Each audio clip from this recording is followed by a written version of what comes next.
Good evening, students. Good evening, ma'am. Good evening, ma'am. Good evening, ma'am. Good evening, Good evening, children. ma'am. Good evening. Good evening, children.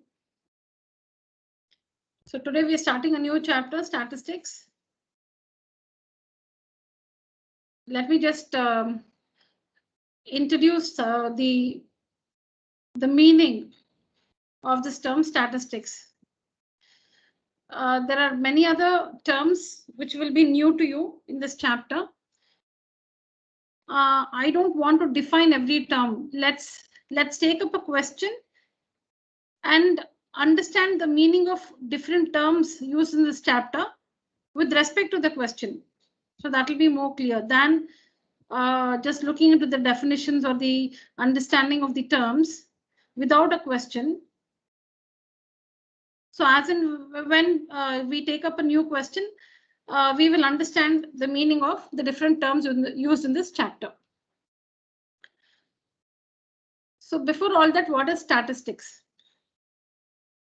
Statistics deals with the collection, organization, analysis, and interpretation of data. So now you can see a question on your screen. I've shared my screen. Is it visible? Yes, ma'am. Yeah. Yeah. So Ma'am, we said yes. is this chapter like data handling, ma'am? Yeah. Towards the end, yes. There is a Yes, little of ma'am. that also in this chapter. Yes. So statistics deals with the collection. So you can see you can see a collection of numbers here: 4, 5, 2, 4, 2, 2, 1. A collection of, so what is it? The following data gives the number of children in 20 families. So these numbers, each of these numbers. So when you take up the number 4, it represents the number of children in a particular family. 20 families have been surveyed. 20 families have been surveyed regarding the number of children in each family. The statistician has collected the data regarding the number of children in 20 families in random, 20 different families, randomly some 20 families,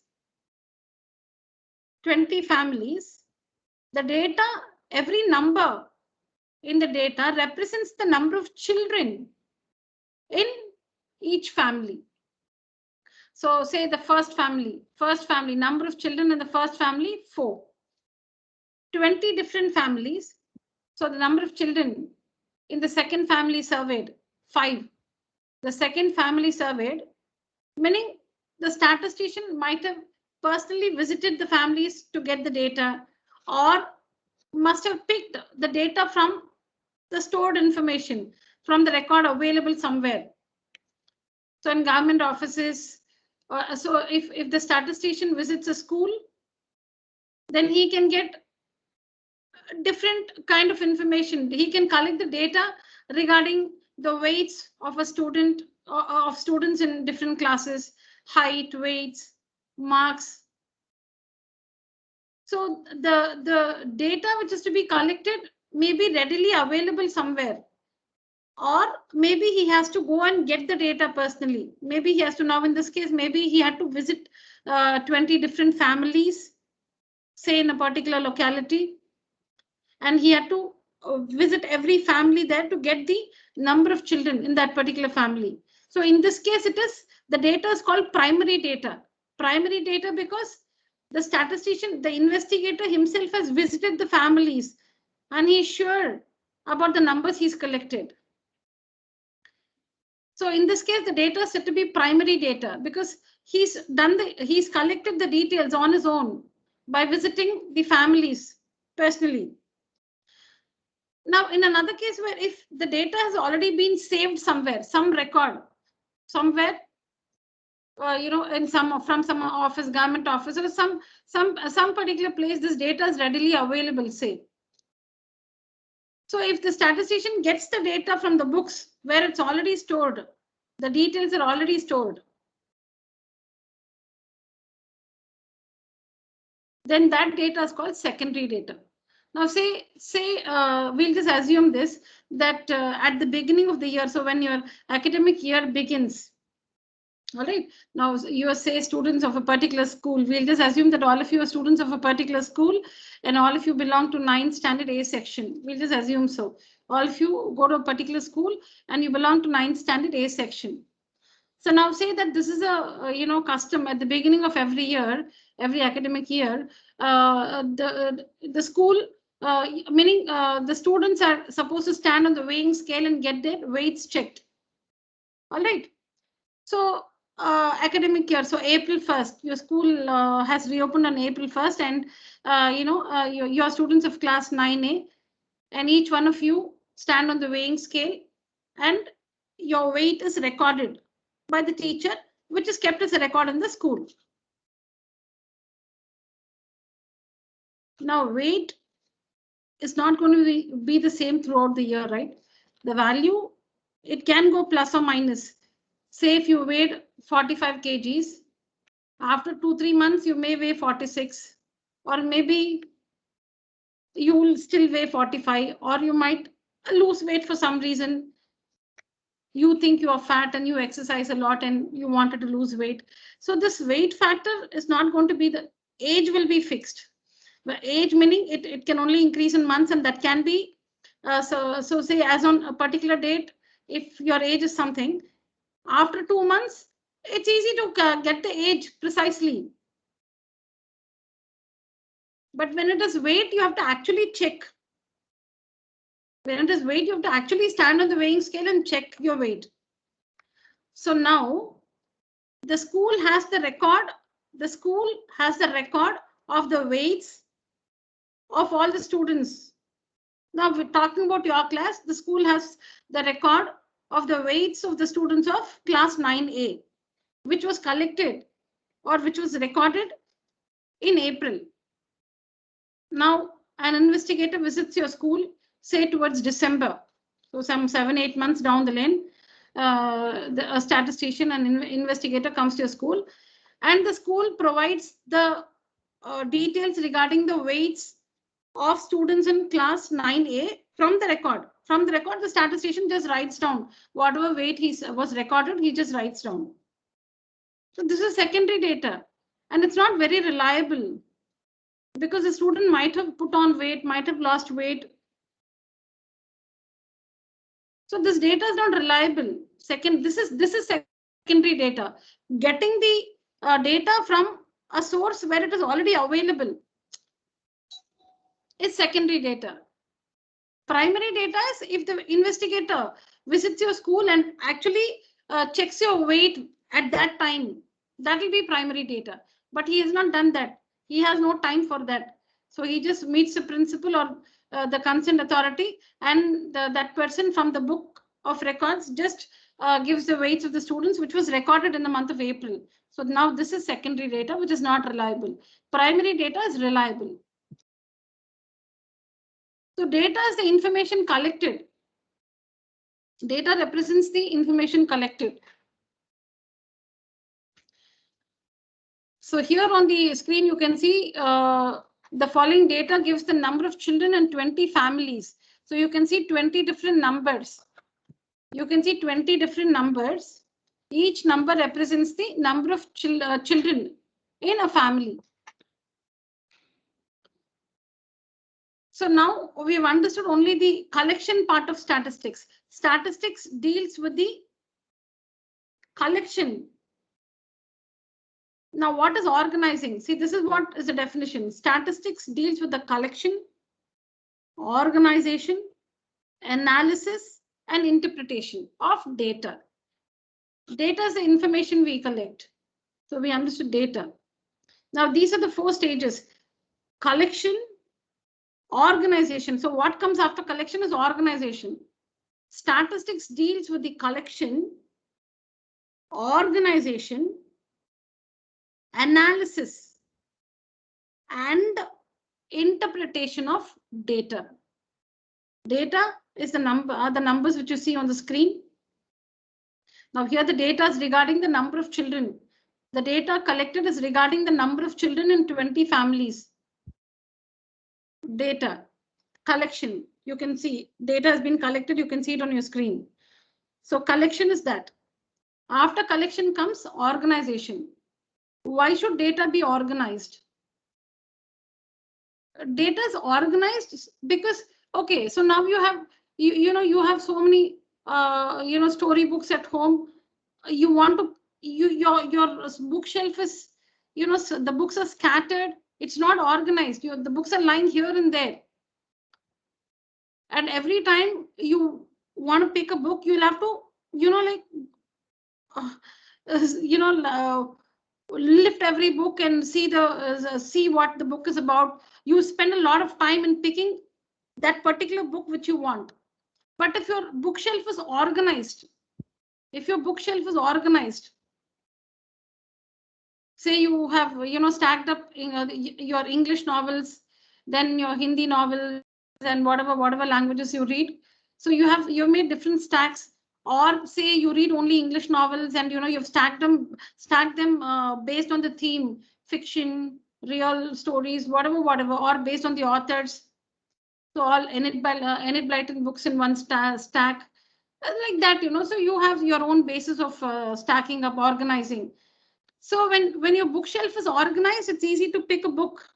You think of a book, and it's easy to go to your, fetch that particular book from your bookshelf. But what if the books are lying everywhere in the house? There are some books, thrown on the dining table, something maybe, where under the bed, under the pillow, here and there. So you have to waste time to get that particular book which you want to read. As against your bookshelf being organized, you spend less time to fetch that book. So what comes after collecting the data? So when you buy, so you buy some 100 books from the market, the first thing you do is you organize them in the bookshelf. So here data is collected, or in your school when they distribute the books. So the first thing you have to do is come home, unpack, put them in your bookshelf and organize, stack it up. Whatever subject wise, or textbooks in one stack, notebook, classworks in one stack, homework in the other, record notebooks in one stack, whatever is the basis of your arrangement. So you collect the books and then you organize the books in your bookshelf. So like that, collecting data, organizing the data. How is data organized? We'll see that. We'll see how data is organized. Now, after organization comes analysis. Once the data is organized, it's so presentable, you can come to so many conclusions from the data. Collection, organization. So you collect the books like you collect books from your school and then you organize it in your bookshelf. So like that, collection of data, organization of the data, and after organization comes analysis and interpretation. Analysis is the statistician spends time. He stares at the data or the organized table. He stares at it and he comes to different conclusions. Whatever, he has a bunch of questions to be. He needs to get answers to a bunch of questions. So he looks at the data and he gets the answers. So that is analysis. That is analyzing and interpreting the data. Collection, organization, analysis, studying the data, analysis. So data which is collected, just like collected data cannot be studied. You have to organize it and then study the data. And after studying is analyzing. Studying is analyzing. And then you interpret. Interpreters, you come to conclusions. Interpreters, you come to conclusions. So now going back to the school. So say he had collected the weights of 50 students of class 9A, 50 students of class 9A. And he sees, so 9th standard, so 13, 14-year-old children. So say their average weight, I'm just assuming so some 45 kgs, 50, I don't know if I'm right, but say some 45 to 50 kgs. But he sees that after once he organizes the data in the form of a table, he finds that more than 50% of the class, so out of 50 students, more than 25 students weigh somewhere between 60 to 80 kgs. So then what will be the conclusion? Children are obese and they must be given knowledge about the kind of eating habits or whatever. See, let's not go into all that. So that is the conclusion. Or say about 50% of the class weigh less than 40 kgs. So they should be given information regarding the importance of the balanced diet and the right weight for the right height and the right age. So such stuff, this is what the statistics all about. So when you just have some numbers in front of you, it is not possible to come to any conclusion. It's so difficult to study the data. So the data which is collected has to be organized in the form of a table. Once it is organized, then the data is studied in detail. That is analyzing.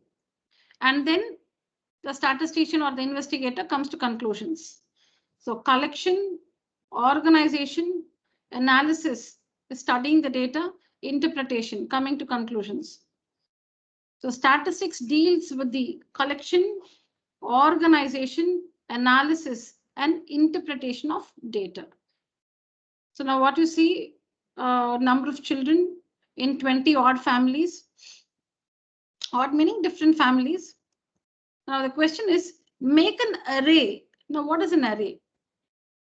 When these numbers 4, 5, 2, 4, 2, 2, 1, 3, and so on, when these numbers are arranged in the ascending or descending order, it's called an array.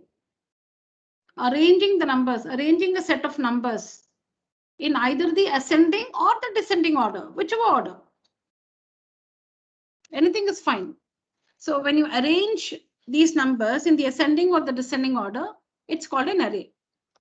Make an array of the above data. We understand what data is. So make an array of the above information, above data, above information, and construct a frequency table.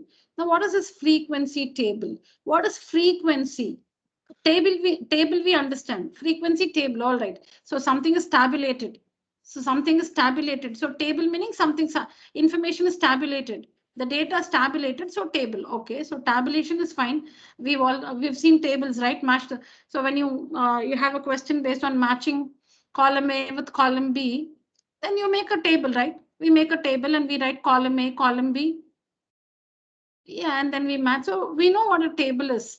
So that is tabulation. Now frequency. This is a new term. Frequency. What is frequency? So frequency is the number of times a particular information happens. So now when you take this number 4 in this data, when you take the number 4, how many times does 4 happen?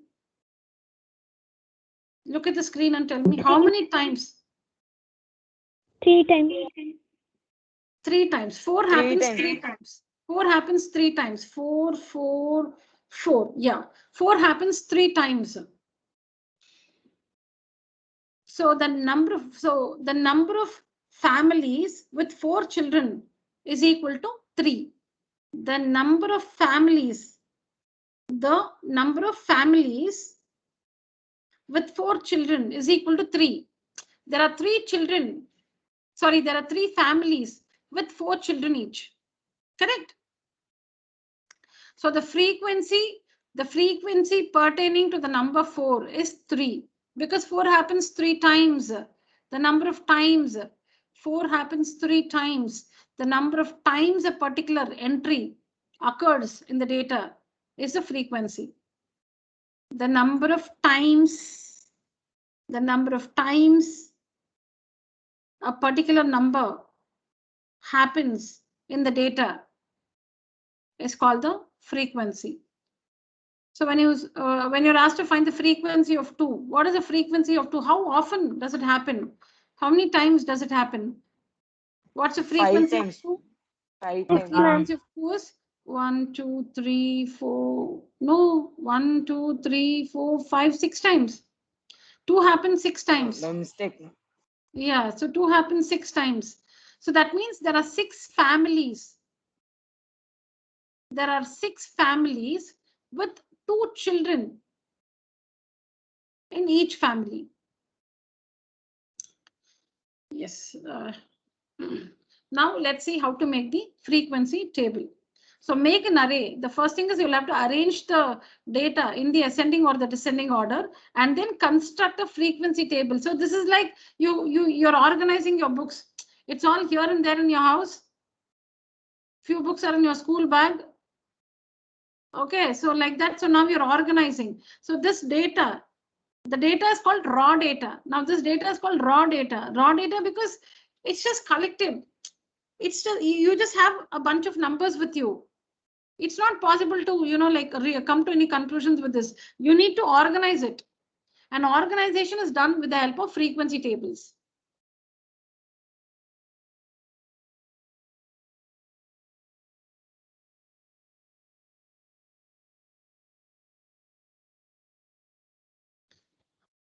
So you can see the array here. You can see. So one happens how many times? Array is arranging the data, children. Arranging the data like this in the ascending or in the descending order. So you can see it. Here it's in the ascending order. Now comes the table. You don't have to this. I'll tell you what this is. You don't have to read this. I'll tell you what it is. So this is an array. Arranging the numbers in the ascending or descending order. This is the array. Now there's the frequency table. What is the frequency table? See the different columns in the table. Like you stack your books, your textbooks, subject textbooks, classwork, homework, record book, whatever, like that. So the frequency table, how do you organize the data on the frequency table? Number of children. Yeah, because the data is about the number of children in 20 families. So number of children and then the number of families. So from the data, you should be able to understand what headings you'll have to make. From the data, you should be able to understand what headings you have to make. So the two headings are number of children, number of families. Number of children, number of families. Number of children, 1 child, 2 children, 3 children, 4 children, 5 children in a family. So now number of families. There are 5. So why do we arrange the data in the form of an array? So it's easy to count now. 1, 2, 3, 4, 5. So 5 families have each. 1, 2, 3, 4, 5, 6. 6 families have 2 children each. So I have nothing more to say. So these tally marks, I think you're all familiar with this. Is it so? Yes, ma'am. Yes, ma'am. Okay, so then I have, Yes, so you know, ma'am. bunch of, yeah, so you know this is called a bundle. This bundle represents 5. So when you draw 1, 2, 3, 4 vertical lines and you slash it like this. 1, 2, 3, 4 vertical lines and you slash it like this. Diagonally you put a line. This is a bundle and this bundle represents 5. So 5 plus 1. So this is the symbolic way of showing 5, 5, then 5 plus 1, 6, 4, 3 and 2. Tally marks are not, like this just because it's the first sum, but you don't have to show tally marks. You can directly write the frequency. You can directly write the frequency. I'll tell you when tally marks become important. Sometimes tally marks help us to find the frequency correctly. I'll tell you now for data like this, tally marks is not important also. You can omit this. Tally marks not compulsory, like you may do it, you may not do it. It's okay. The two important columns are number of children and number of families. Number of children and number of families. I'll tell you, okay, now we normally use tally marks when it is kind of difficult meaning, say now when there are say some 500 numbers. Okay, there are 500 numbers. Oh, it's so tedious, no, to arrange all the 500 numbers in the form of an array. 500 numbers in the form of an array. Oh my. It's difficult. It's cumbersome. You can, it's not impossible, but it's tiresome to arrange 500 numbers in the form of an array. Then we use tally marks. Then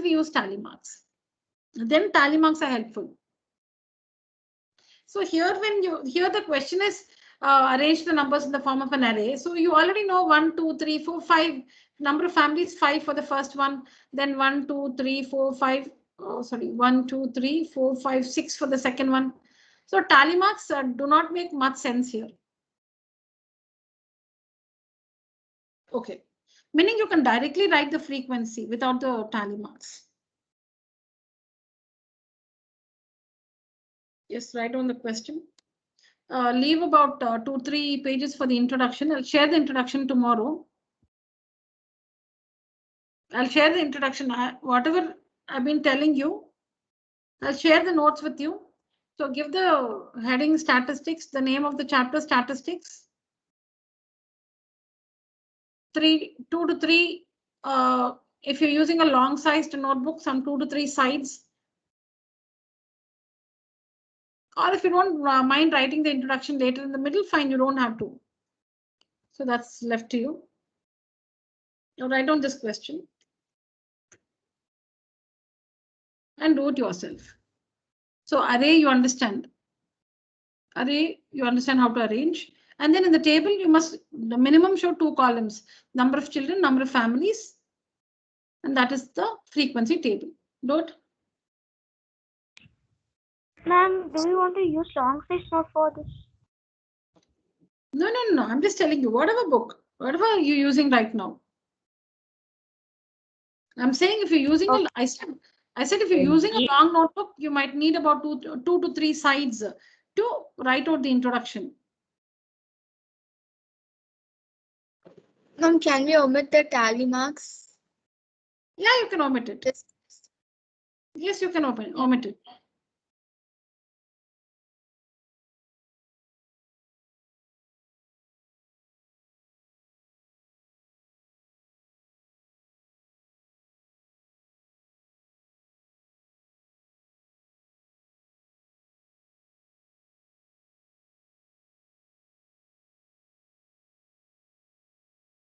Please write the question and answer it yourself. You know it now.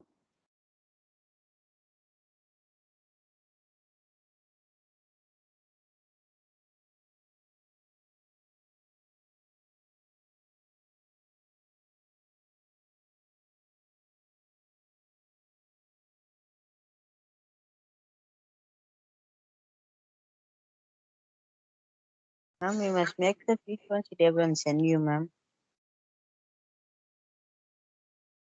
What? Must make the table and send you, ma'am. Yeah, once you finish the table, just let me know. Yes, ma'am.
Ma'am, I've sent you, ma'am.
Completed the first one, children?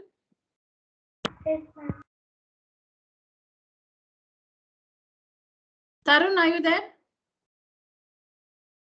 Yes, ma'am. Now only I joined, ma'am. Okay, let me just show you the first question. Yes, ma'am.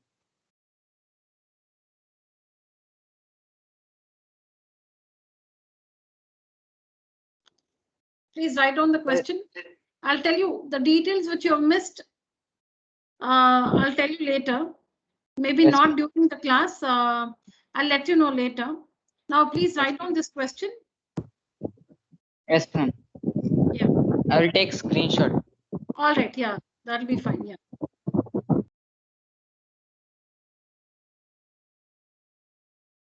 And this one also.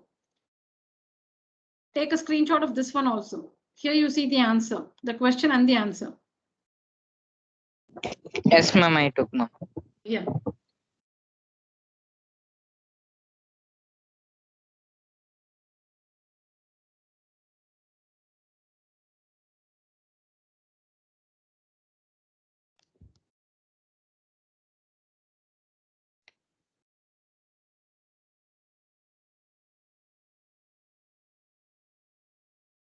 Ma'am, we have to write this sum also, ma'am.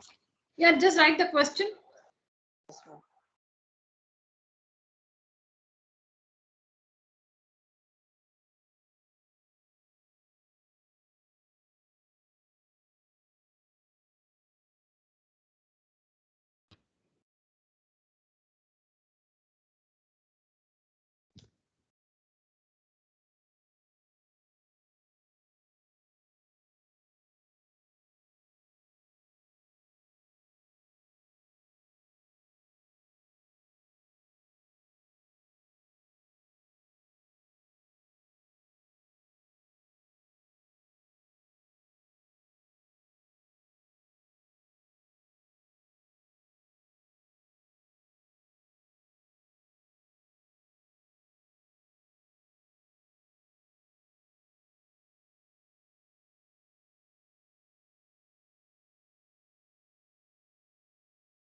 Ma'am, wrote the question, ma'am.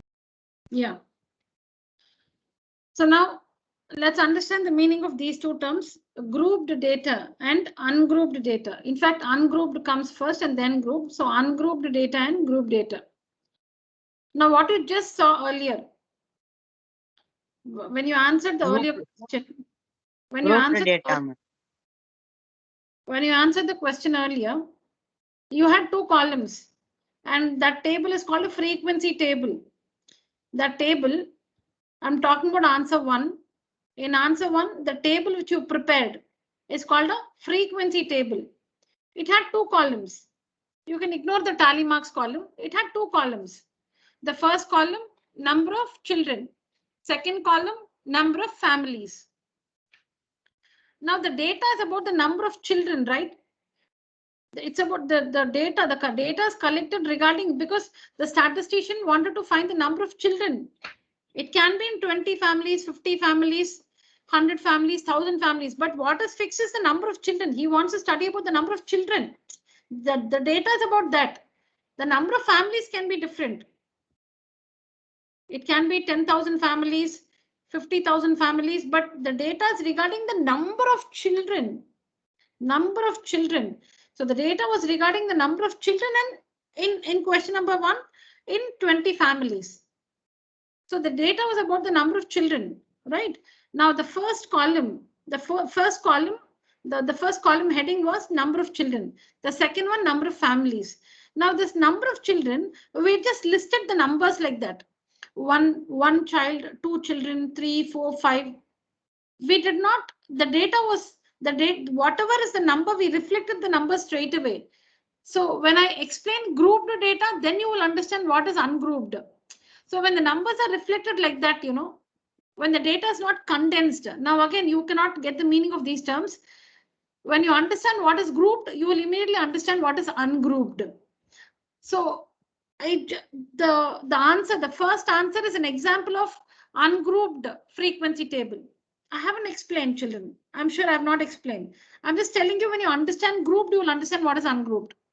So ungrouped is the answer, the first frequency table, the answer to the first question. That frequency table is an example of an ungrouped frequency table. Ungrouped frequency table. Table is the table which we all know, tabulating information table.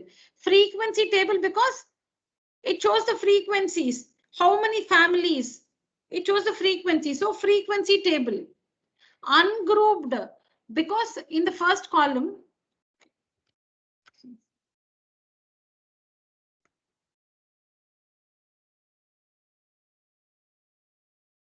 so this one is a frequency table. This one is a frequency table.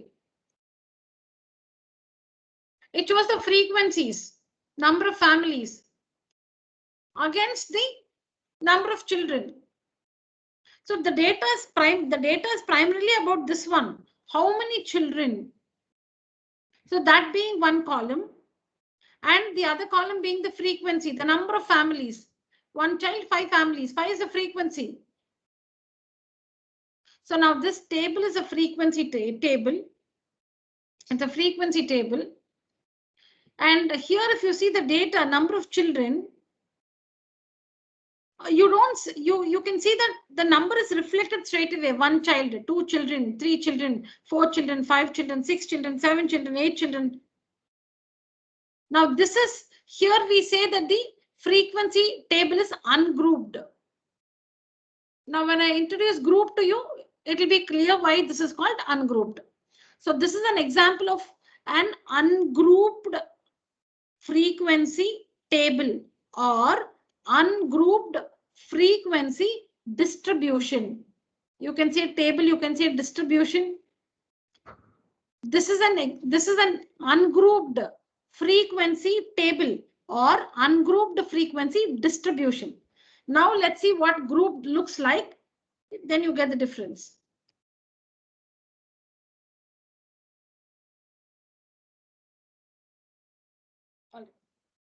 Now, when we talk about grouped, again, we have two things. When we talk about grouped, we have two forms. A grouped frequency table, can have continuous class intervals, can have discontinuous class intervals. Just listen carefully. Everything is simple. A grouped frequency distribution can have class intervals. So now grouped is new to you. Class intervals. What are class intervals? What are you talking about? We'll see what they are. A grouped frequency distribution can have class intervals of two forms.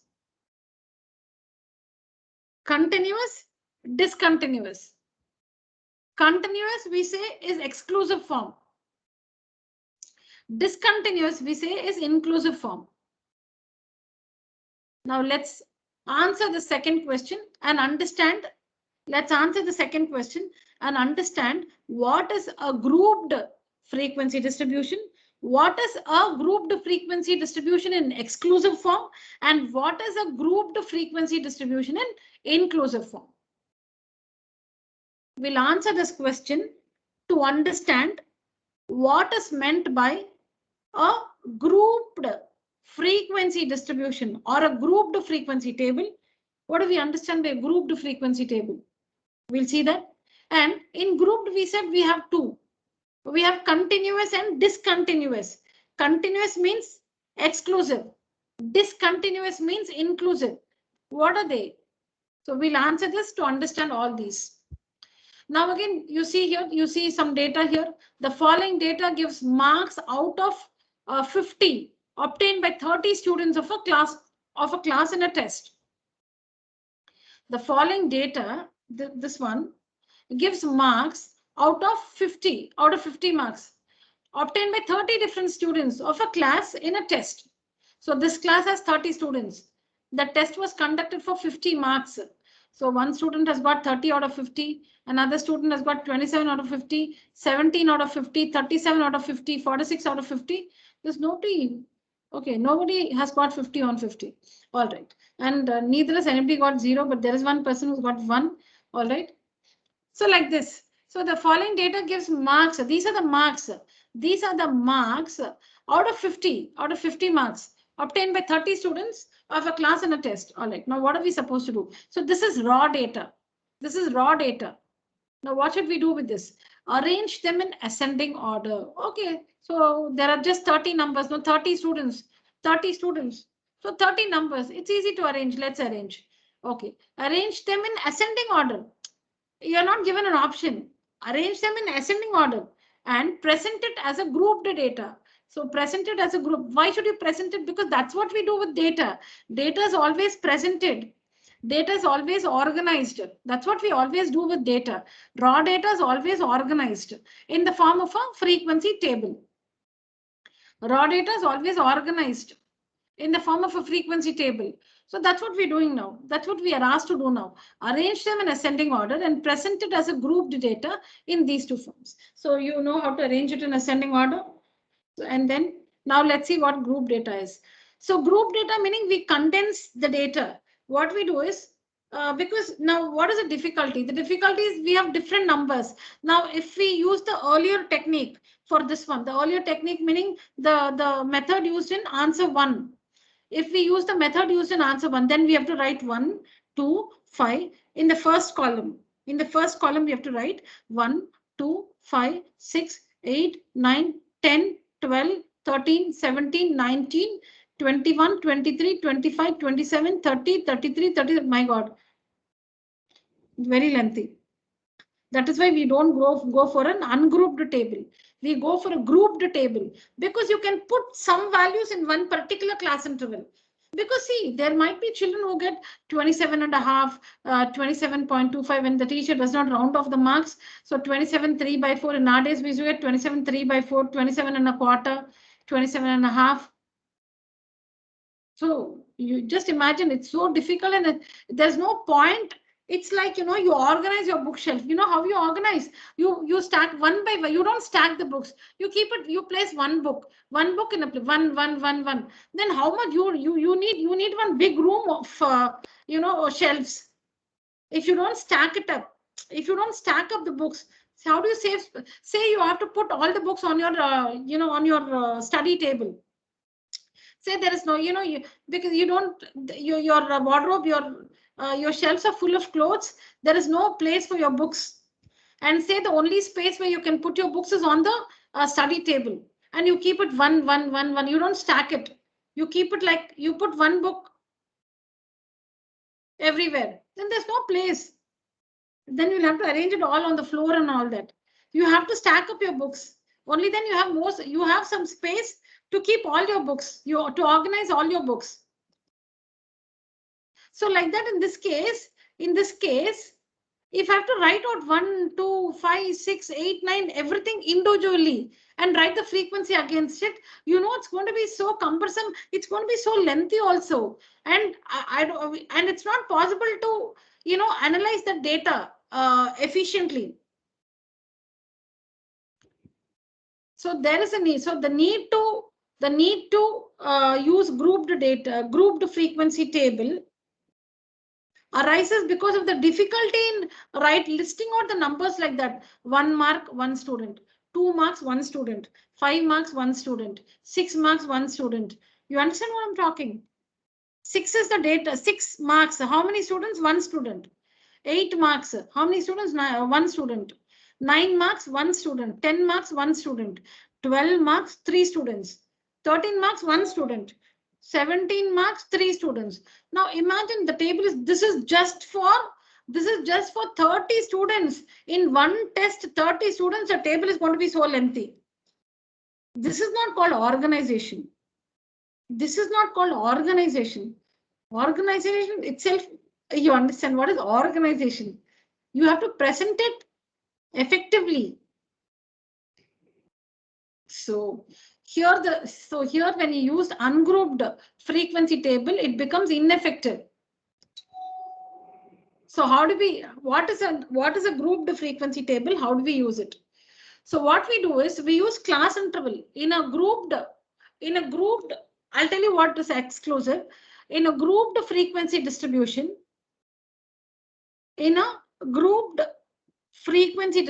we use class intervals. In an ungrouped frequency distribution, we don't use class intervals.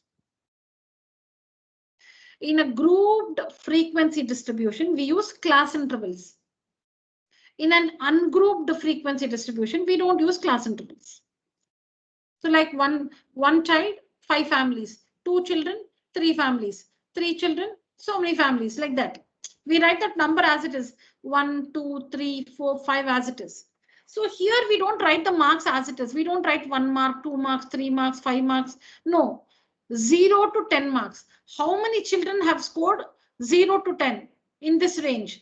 How many students have scored between, I can't use the words correctly now. So 10 to 20, how many students? 20 to 30, how many students? 30 to 40, how many students? 40 to 50, how many students? So here we have presented the data in the form of a frequency table with class intervals. Because it is tedious to list out the marks. No, let me finish. So it's difficult to list out the marks. So what happens is now you need to, once you arrange the data in the ascending order, you understand that the smallest value is 1 and the largest value is 48. Or the minimum value is 1 and the maximum value is 48. That's what you understand. Smallest value is 1. The biggest value is 48. So now what you do, you make groups like this. 0 to 10, 10 to 20, 20 to 30. Now you should relate because the smallest value is 1. You can even write 1 to 10. See, 1 to 10 is also fine. Here it is 0 to 10. When you come across different questions, you will understand. So now all your questions you have not asked me any, but I'm just telling you, all those things which you have in your mind cannot be answered with the help of one table. As you progress into the chapter, then, slowly, without even asking me, your doubts will be clarified. Okay, that I don't, with that, I'm not saying you should not ask me anything at this point. You can ask me, but I'm just telling you that. So now 0 to 10, it goes on like this. Why did we stop at 40 to 50? Because we know we have nothing beyond 50. So like this are our class. These are called class intervals. 0 to 10, 10 to 2. Each of it. This is a class interval. 0 to 10 is a class interval. 10 to 20 is a class interval. 20 to 30 is a class interval. Like that. And the 0 is called the lower class limit. 0 is called the lower class limit. 10 is called the upper class limit. 30 is called the lower class limit. 40 is the upper class limit. This is a class interval. 30 to 40 is a class interval. 30 to 40, it's not 30 minus 40. It's not 0 minus 10. It is 0 to 10. Hyphen it is. It's not minus. 0 to 10. 10 to 20. 20 to 30. Like that. So these are the class intervals. These are the groups. That is why grouped frequency distribution. These are the groups. Okay, so like In a school, maybe you form groups to perform activities. You make groups. So say now if the class has only 5 students, you can make groups of one child in a group. If the class has only 5 students, so one group, one child. But if the class has 50 students, and if there's only one child in a group, then 50 groups. So then if the class has 50 students, then you make one group 10 students, groups of 10 students. So 10 students in a group, so you have 5 groups. It's easy to discuss between the groups. All the 5 groups can discuss. So you have, say, a representative for a group, and the representatives, they discuss. So like that. Okay, so now here we have 5 groups, 0 to 10, 10 to 20, 20 to 30, 30 to 40, 40 to 50. Now what does this mean? 0 to 10. If the student has scored 0 marks, if the student has scored 0 marks, now you need to understand, if the student has scored 0 mark, will it come in this class interval? And if he scored 10 marks, will it come in this class interval? Now 0 will be included in this class interval, while 10 will not be included in this class interval. 10 will be included in the next class interval. 10 is included in the next class interval. 0 to 10.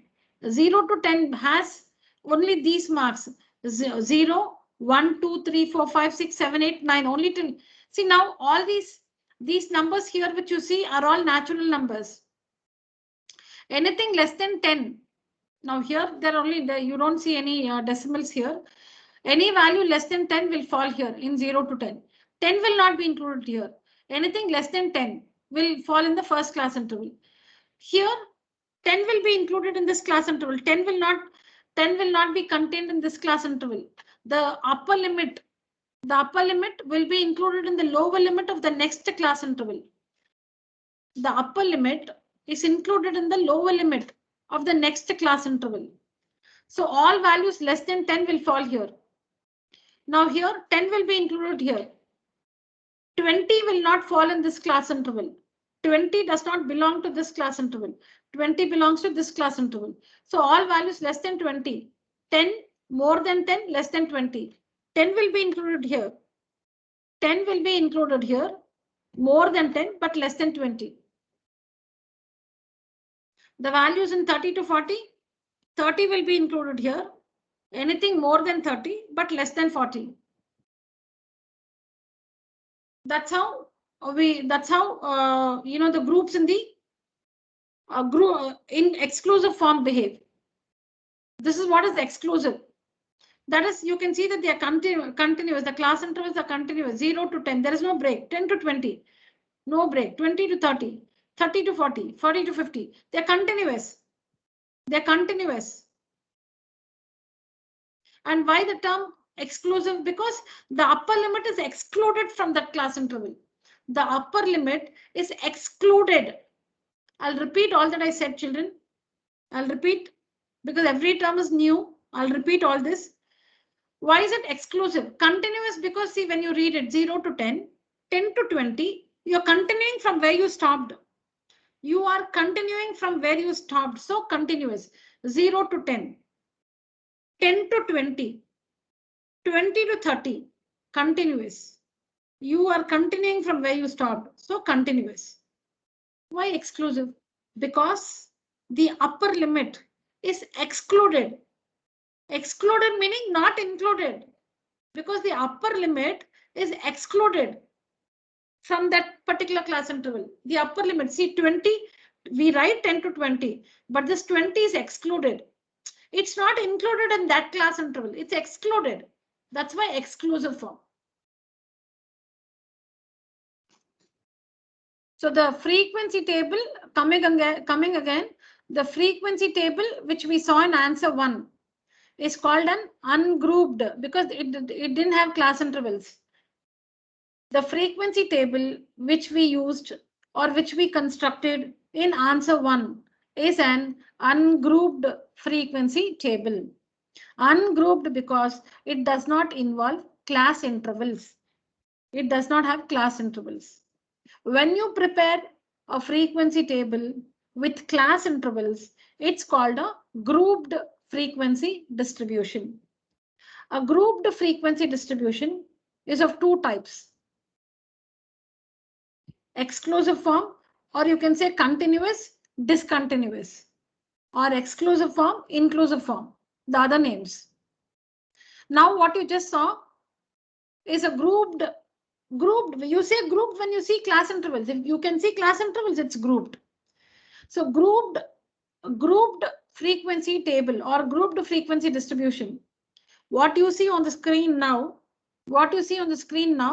is a grouped frequency table of the exclusive type. Exclusive type because the upper limit is X, which is the upper limit. See, you know, in 0 to 10, 0 is the lower limit. Okay, what is 0 to 10? It's a class interval. 0 to 10 is a class interval. 20 to 30 is a class interval. 20 is the lower class limit. 30 is the upper class limit. Now 10, now when you take 0 to 10, 10 is the upper limit. It's excluded from that class interval because it is included in the next class interval. If you have the value 10, it doesn't belong to 0 to 10. It belongs to 10 to 20. Now the value 30 does not belong to 20 to 30. It belongs to 30 to 40. Because 10 to 20 means 10 is included. All values more than 10 is included, but less than 20. 20 is not included. 20 belongs to the next class interval. So continuous because 0 to 10, 10 to 20, 20 to 30, continuous. They read turn. You can the class intervals are continuous because when you read it, you can make out they're continuous. And exclusive because the upper limit is excluded from that class interval. So these are continuous class intervals. Continuous meaning exclusive. Exclusive. And I told you if it is in the exclusive form, if you have the number 20, 20 will not belong to this class interval. It belongs to 20 to 30. So now here you can see the grouped frequency table of the exclusive form. That is the question. You have to prepare. See, we have this data with us. We need to first arrange them in the ascending order. Arrange the data, not them, sorry. This entire thing is called data. So we have to arrange the data in the ascending order. Ascending order, so you can see it here, ascending order, and then present it as a grouped data. Grouped means class intervals. Present it as a grouped data. That means you should use class intervals. Grouped means class intervals. Continuous class intervals, discontinuous class intervals. So what you see here is grouped in continuous form. And you know why you start with 0 to 10 and then end with 40 to 50. And how do you get 6? You should check. So how many till here? 1, 2, 3, 4, 5, 6. There are 6 values that can be included in 0 to 10 because 10 will not belong to 0 to 10. So see here 1, 2, 3, 4, 5, 6. These 6 values can be contained in 0 to 10. So 6, frequency 6. Then 10 to 20. 1, 2, 3, 4, 5, 6, 7, 8, 9, 10, 11. 11 values belong to the class interval 10 to 20. All the value 10, all values more than 10 and less than 20 belong to 10 to 20. If you have to include something in 40 to 50, the value should be 40 or anything more than 40 but less than 50. All those will fall in this class interval 40 to 50. So now you understand how to get the frequencies. That's how you get the frequencies. So you can do this.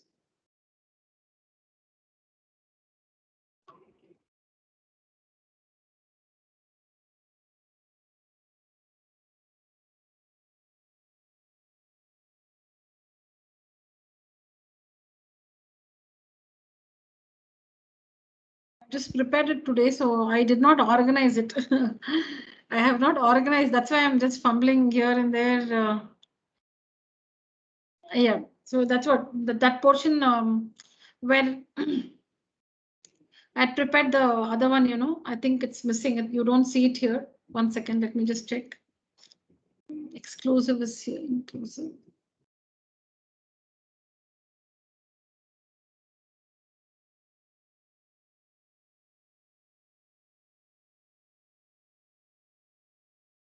No problem. I can tell you orally. So first write down the question, all of you. So see, I'm doing statistics and I have not organized myself. So I missed the table. I prepared it, but then I did not put it in the PPT. Okay, fine.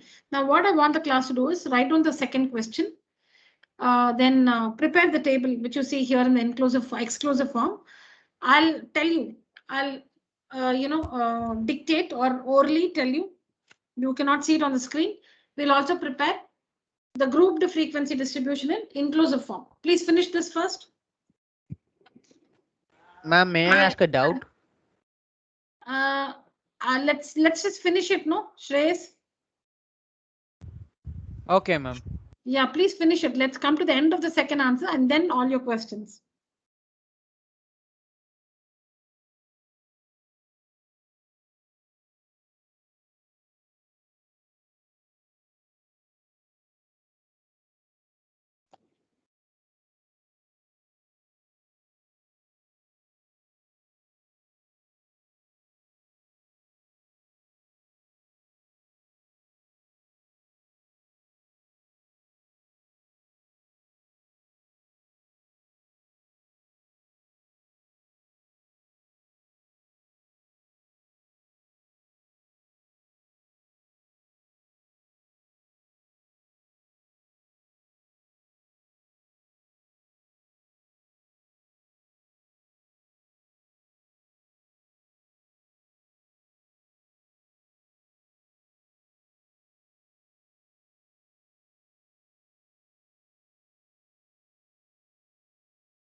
Is it over, children?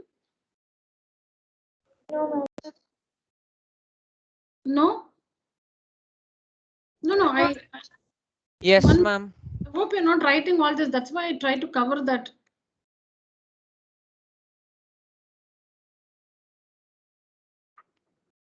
Only the second question and this answer which you see. Now write down 2 in inclusive form. In inclusive form, we have answered here. You can see in exclusive form. I'll tell you how to do it in the inclusive form. Ma'am, I have written in inclusive form too, ma'am. From where do you write it? On your own, huh? Yes, ma'am. Okay, that's good.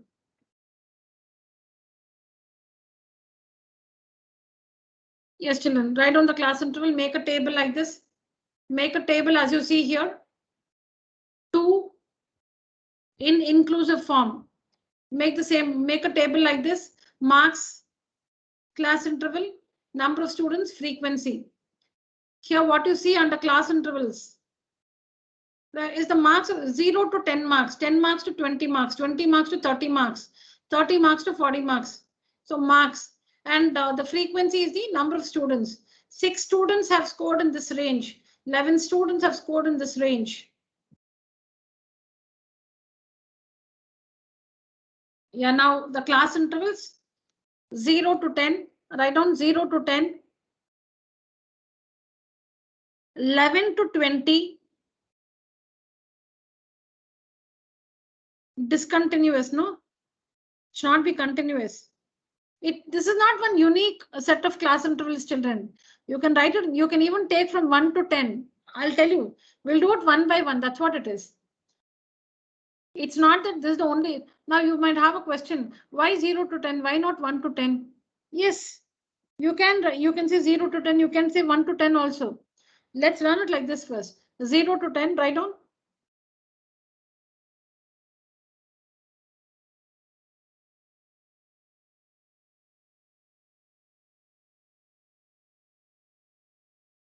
Are we all writing? Yes, ma'am. Yes, ma'am. Yes, ma'am. All right.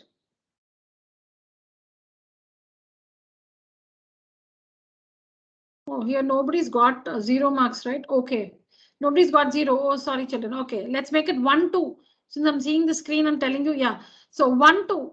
Please start like this, right? 1 to 10, 11 to 20, 1 to 10, 11 to 20, 21. Ma'am, I wrote 21 to 30, 31 to 40, and 41 to 50, ma'am.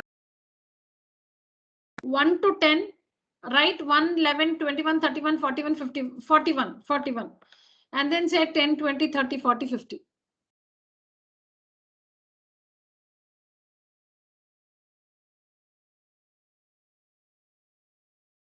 One of you read out the class intervals.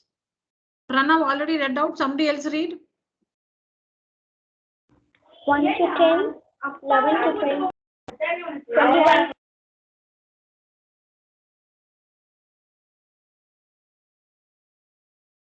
Yeah, read it.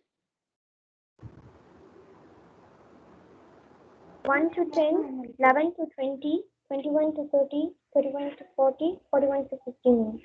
Come again. Slowly. 1 to 10. Okay. 11 Not to softly. No. I didn't say softly. I said slowly. Okay, 1 to 10. 1 to 10. 11 to 20. Yeah. 21 to 30. 31 to 40. Okay. 41 to 50, ma'am. 41 to 50. Very good. Thank you. So these are the class intervals. Now you can see they are not continuous. They are not continuous. 1 to 10. Then you should continue from 10, right? No, you're not continuing. 11 to 20. 21 to 30. So I don't have to explain why they are not continuous. So these are they are grouped meaning these class intervals will come under grouped frequency distribution because there are class intervals grouped, but the style of the class intervals is inclusive form or discontinuous. They're not continuous, so discontinuous. Inclusive form, I'll explain why it's inclusive. Because when you take up the class interval 1 to 10, both the values 1 and 10 will be included in the same class interval. Or talking about only the upper limit 10 is included in the same class interval, included. Where will 10 for? Okay, now in the class intervals which you see on the screen, the upper limit. In the class intervals which you see on the screen, the upper limit 10, 20, 30, 40, 50. The upper limits 10, 20, 30, 40, 50. Leave 50 because we don't have 50 to 60. So 10 does not belong to 0 to 10. It belongs to 10 to 20. 20 does not belong. The upper limit 20 does not belong to 10 to 20. It's excluded. 20 is excluded from the class interval 10 to 20. It belongs to 20 to 30. The upper limits are excluded. So exclusive form. But when you take the class intervals which you've just made, 1 to 10, 11 to 20, 1 to 10, the upper limit is 10. It belongs to the same class interval 1 to 10. 11 to 20, upper limit 20. It belongs to 11 to 20, the same class interval included. The upper limit of every class interval. In these class intervals, the upper limits are included in the same class interval. So inclusive. So inclusive it is. Inclusive form. Inclusive when they are not continuous or discontinuous. Which means when you, so grouped is when you have class intervals. Now, here on the screen, the class intervals are continuous. On the screen, the class intervals are continuous. That means that you understand. Continuous meaning exclusive form because the upper limits are excluded from that class interval. They belong to the next class interval. And in the class intervals which you have in your book now, which you don't see on the screen, the class intervals are discontinuous. They are not continuous. And if you take up the upper limits, all the upper limits belong to the same class interval. They are included in the same. They are included in the same class interval. So inclusive form. Now tell me the frequencies. Let me see. With that, I can check if you've understood. The frequencies need not be the same. They may, depending on the data. Now you cannot say that I can't say they will change, they will not change. It depends on the values in the data. I want you to tell me the frequencies you get for the second one. Ma'am, can I say it, ma'am? Pranav finished? Ma'am, Hitesh, ma'am, I finished. Can I say it, ma'am? Yeah, Hitesh, please tell me. Yeah. Ma'am, 1 to 10, the frequency is 7, ma'am. Okay. 11 to 20, the frequency is 10, ma'am. Very good. 21 to 30, the frequency is 5, ma'am. Wait, 1 minute. Let me count. Frequency. Ah, very good. 31 to 40, Now, frequency 21. Well, and 1 minute. 21 to 30. How much you got? is 5, ma'am. No, I'm 1, 2, 3, 4, 5, 6. I'm seeing on the screen. See, 21 to 30, right? 21 is included. 30 is also included. 1, 2, 3, 4, 5, 6. 21 to 30. 30 is also included, right? Yes, ma'am. Yes, ma'am.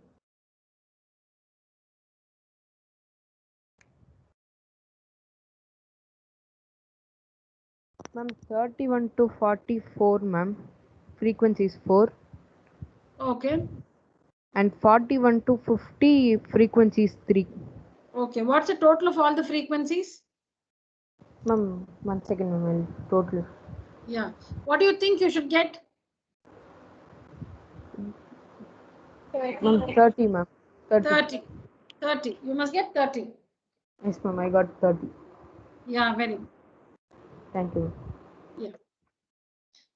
So the frequencies 7, 10, 6, 4, and 3. You can count it. I'm counting on the screen. 1, 2, 3, 4, 5, 6, 7. Because 1 to 10, 10 is also included. 1 to 10, 10 is also included. 1 to 10. In the class interval 1 to 10, 1 is included, 10 is also included. So 6, then 11 to 20. 1, 2, 3, 4, 5, 6, 7, 8, 9, 10. 21 to 30, 21 is included, 30 is also included. 21 to 30, 21 is included, 30 is also included. So like that, count and you get 7, 10, 6, 4, and 3. And the total of the frequencies in both the cases will be 30. The total of the frequency column in both the cases will be 30.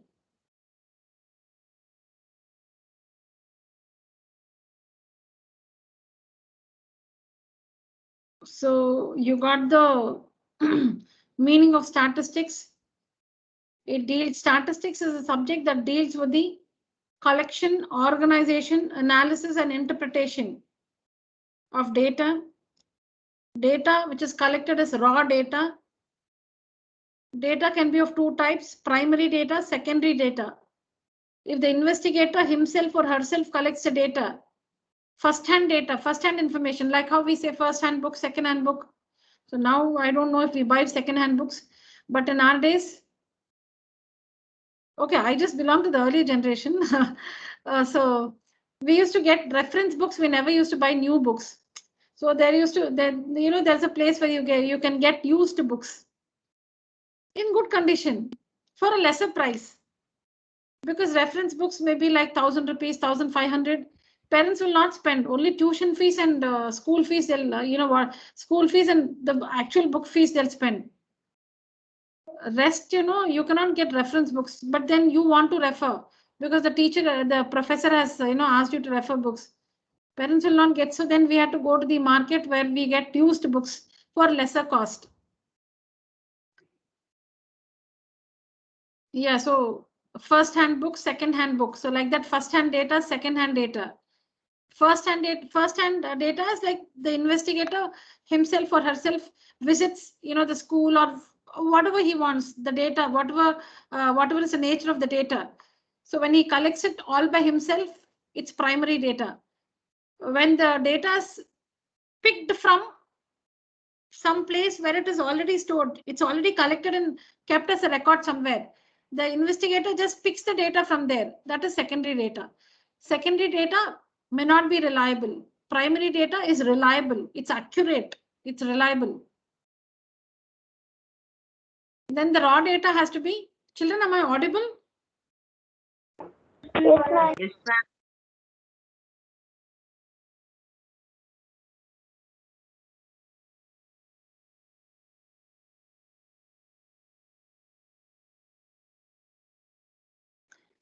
So raw data has to be organized for analysis and to give for further interpretation of results. So raw data can be primary data or secondary data. Whatever be the nature of the data, it has to be organized. Organization is in the form of frequency tables. Organization is done in the form of frequency tables. Frequency table can be grouped or ungrouped. Frequency table can be ungrouped or grouped. Ungrouped is without involving class intervals. Grouped is involving class intervals. And in grouped, we have two types. In grouped, we have two types. Continuous, discontinuous. Continuous is also called exclusive form. Discontinuous is also called inclusive form. Yeah, this is what statistics is a very vast subject on its own. And it's difficult, meaning, yeah, you need to be very shrewd to understand and, really do well in statistics. And it is not as simple as we are just seeing. It's a it is a complex subject. Yeah, so that you will study. If you don't choose science and you choose commerce, statistics will be a subject. All right. After 10th standard. So that's what it is, children. And let's see what I have in the next one. Is this what we just did? Yes. I think we just finished this. So.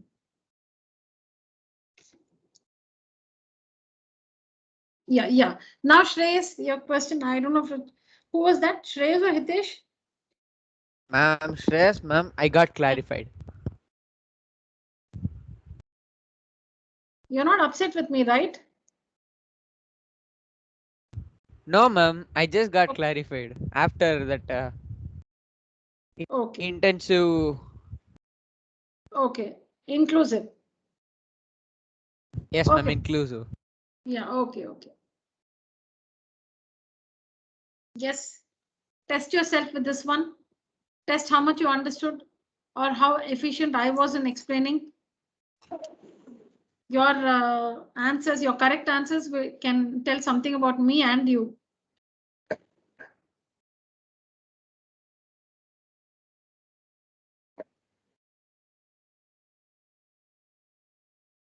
Please write down the question.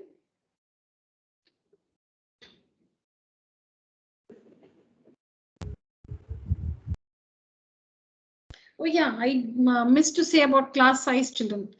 Sorry, I missed to say about class size. I was a little disturbed when I could not, arrange, arrange the material properly. I was doing it in a hurry, and yeah, so I missed to say about class size. Yes. So what is class size? Class size is the number of integral values a class interval holds. Please just write down that somewhere. Class size is the number of integral values, integrals of integers, is the number of integral values a class interval holds.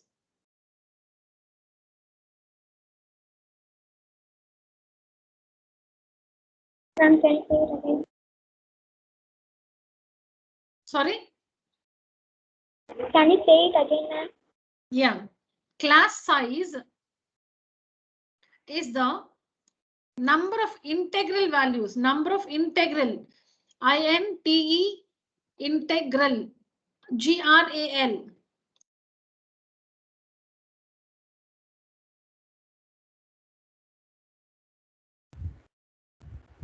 Ma'am, Class number size of integral values alone, ma'am. integral values a class interval holds.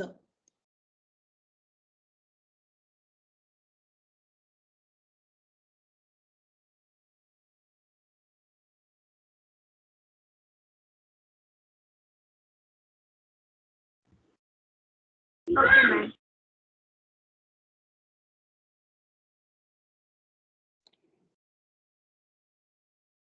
So class size is the number of integral values a class interval holds. Now tell me the class size.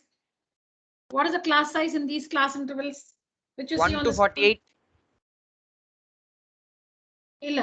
Sorry, I'm very sorry. Somebody's disturbing me. Yeah, so I was telling you, class size is the number of integral values. Listen to the, listen to what it means. Class size is the number of integral values a class interval holds. A class interval holds. So take up a class interval, say 30 to 40. How many integral values are contained in this class interval 30 to 40? That is the class. 9. How much? 9. Count. Tell me, list out the numbers.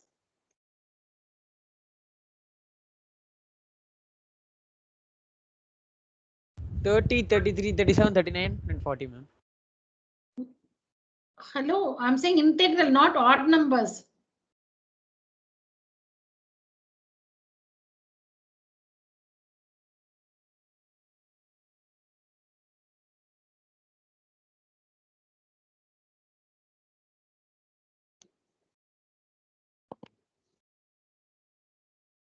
Ma'am, can you say me integral means? Integral is of integers.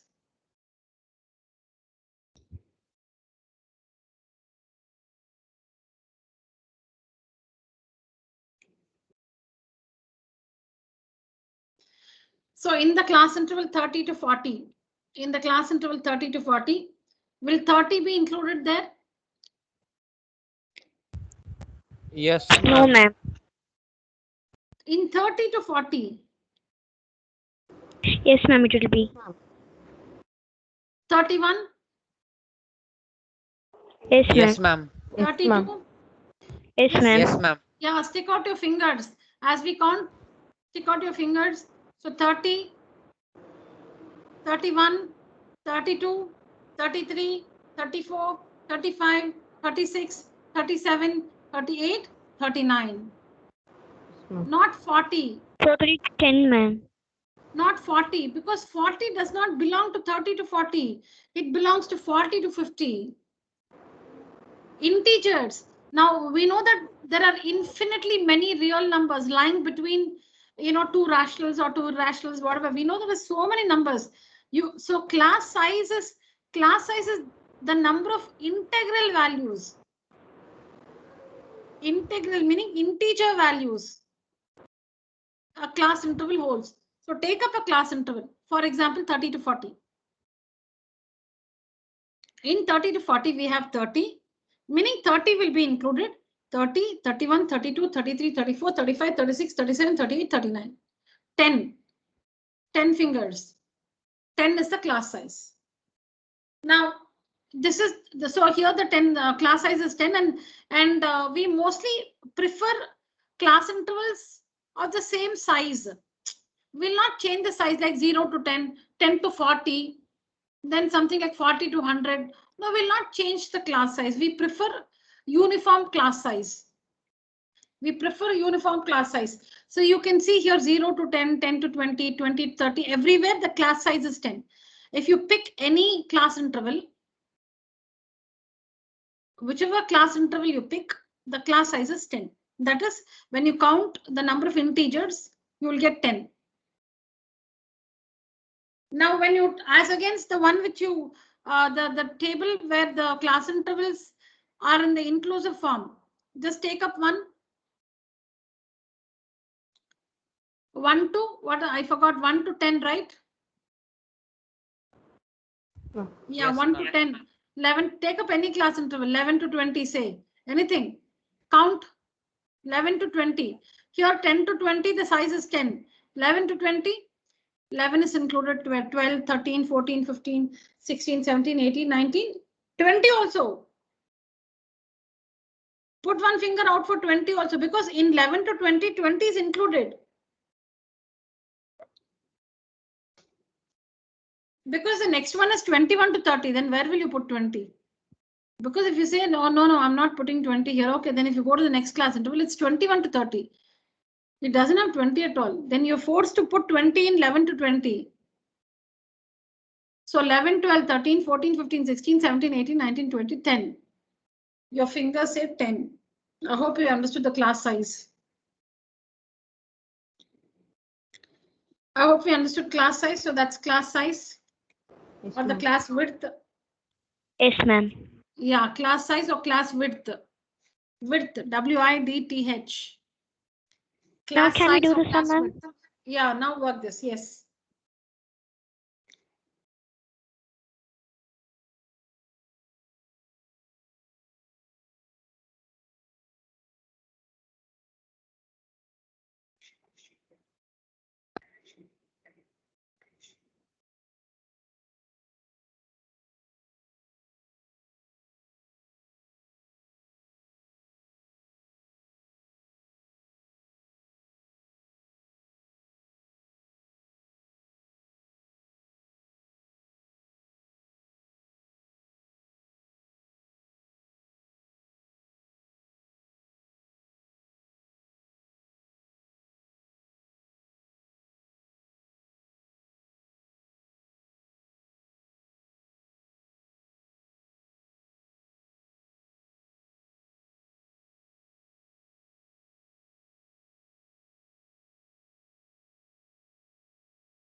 Is it over, children?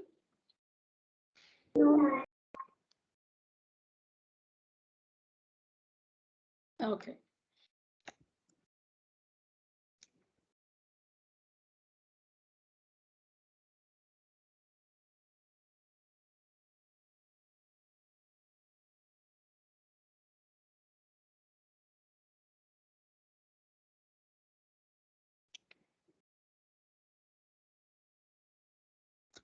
Are you arranging the numbers in the ascending order?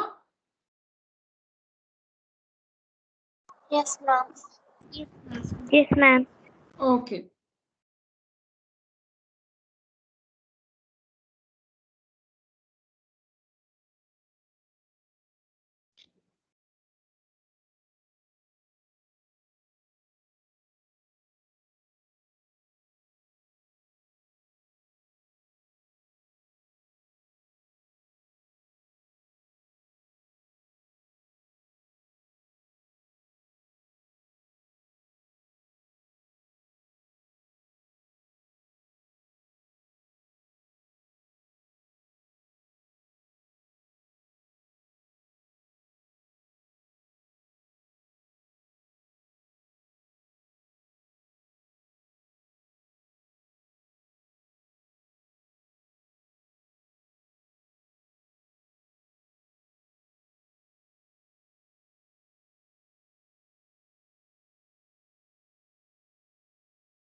Yes, children, it's time.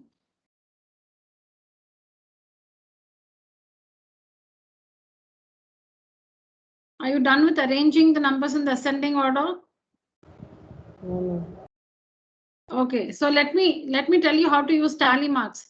So this is what it is. You please do it. You please arrange the numbers in the ascending order and make the table. But I'll tell you when tally marks can be useful. So now when you don't want to arrange, if you feel it's really tiresome to arrange these numbers in the ascending order, then you can use tally marks. When you have few numbers, when you have very few numbers, like say 10, 15 numbers, it's easy to arrange, right, in the ascending order. But when you have many numbers like this, it's difficult. You can do it with perfection, but it's, it takes time, and it's, for your age, maybe it's like boring for you. So now you can take the help of the tally marks to make the table. You can see that present the data in the form of a frequency distribution using the same class size, starting with 0 to 5, where 5 is not included. So in 0 to 5, 5 should not be included there. That means the next one should be 5 to 10. The size should be the same. So you cannot say 5 to 20, or you cannot say 5 to 30, or 5 to 15. The class size must same class size. See the condition there. Using the same class size. The first one should be starting with 0 to 5. So the first one is 0 to 5. The next one should not be 6 to. It cannot be 6 to, because where 5 is not included. 5 is not included in 0 to 5. That means it should belong to the next class interval. 5 is not included. In 0 to 5, 5 is not included. That means 5 should be included in the next class interval. That means the next class interval should be 5 to 10. So 0 to 5, 5 to 10, 15 to 20. There's a rhythm there, right? So I don't have to tell you that. So 5 to 10, 0 to 5, 5 to 10, 10 to 15, 15 to 20. Go on like that till you can include all the values in this data. I don't know the largest value in this data. What is the largest value? I think I can see 23, 24, 24. Okay, I can see 24. The maximum value in this data is 24. So the last class interval will be 20 to 25. 20 to 25. You don't have to go beyond that, because even if you write 25 to 30, there is no value that will go into that class interval. So let's see how to use tally marks.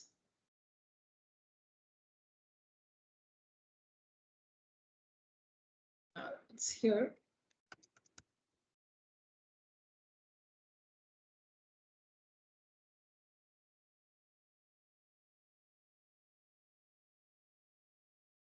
So see here, children. Now, I'll just read the values. What's the first value, children, in your in the data? What's the first value? 1, ma'am. 1. 1. So where will you put a tally mark? You know these are the class intervals. No, let me make one thing clear to you. Your question will be, when should you use tally marks? Is this column very important? We have This 0 column in this.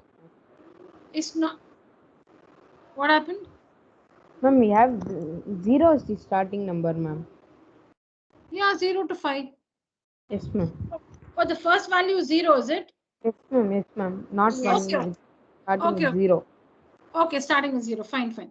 So now, now the answer to the question, tally marks, this column, is it important? When should we use it? When should we not use it? The answer is, if you can arrange the data in the ascending order or ascending order, when you can arrange the data, when you have few numbers like 15 to 20 numbers, and you think it is not hectic to arrange, you can easily arrange it. Then you don't have to show the tally marks column, because you can straight away count easily and write the frequency. But there also, if you wish to show the tally marks, you can show the tally marks. So it's not that you should not show here, you should show it here. There's nothing like that. It's just your choice. But if you can arrange it in the ascending order and you can count it easily, you don't have to show the tally marks.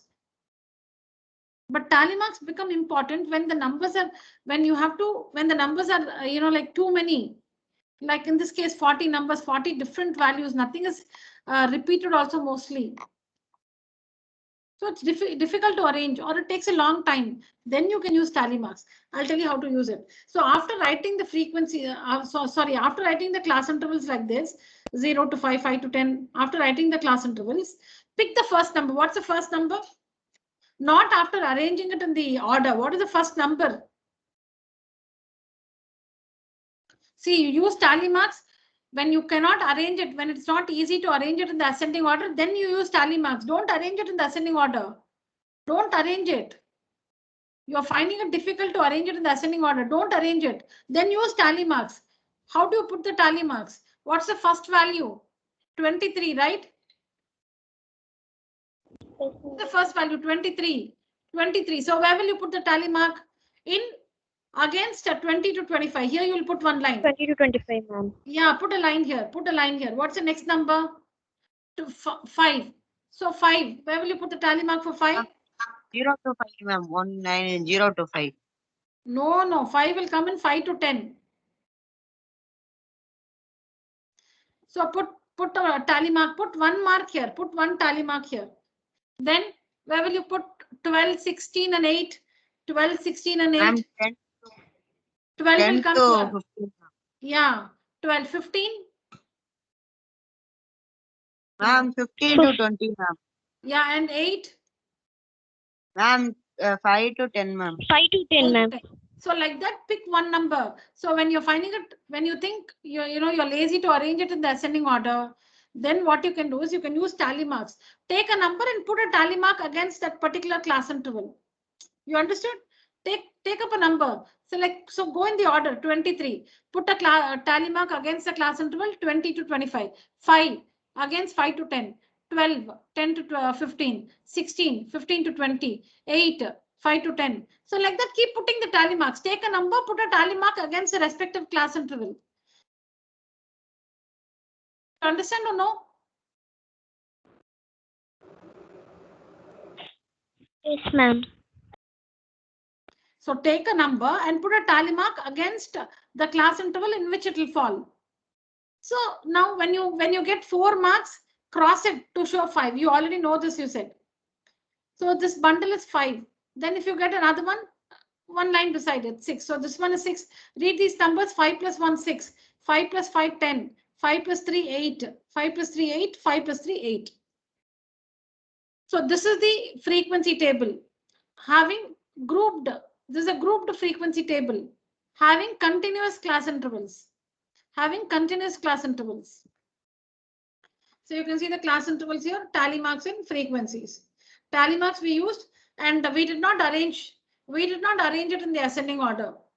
We directly took a number and put a tally mark against the class interval in which it will fall. Then we took the second number, take the second number, tally mark. Take the third number, tally mark. Fourth number, tally mark. Go on like that till you finish all the 40 numbers. Then once you put the tally marks, you can just see that and write the frequency. So in this case, you don't, when you're using tally marks, you don't arrange it in the ascending order. It's tedious, don't spend time there. But in the question, if you're asked to write it in ascending order, then you have to do it.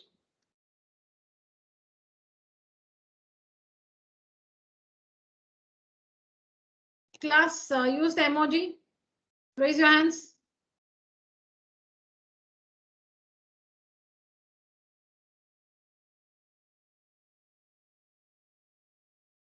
I'm taking a screenshot of this. So only these students are there at 7:20.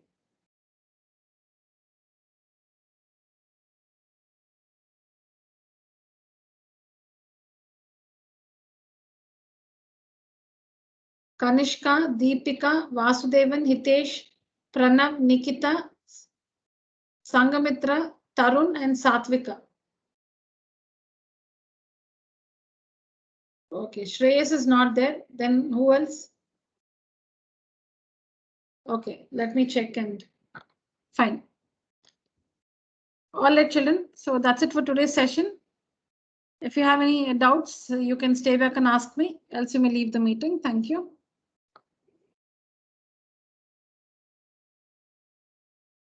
Ma'am, I'm raising and by mistake I got disconnected, ma'am. I'm here only.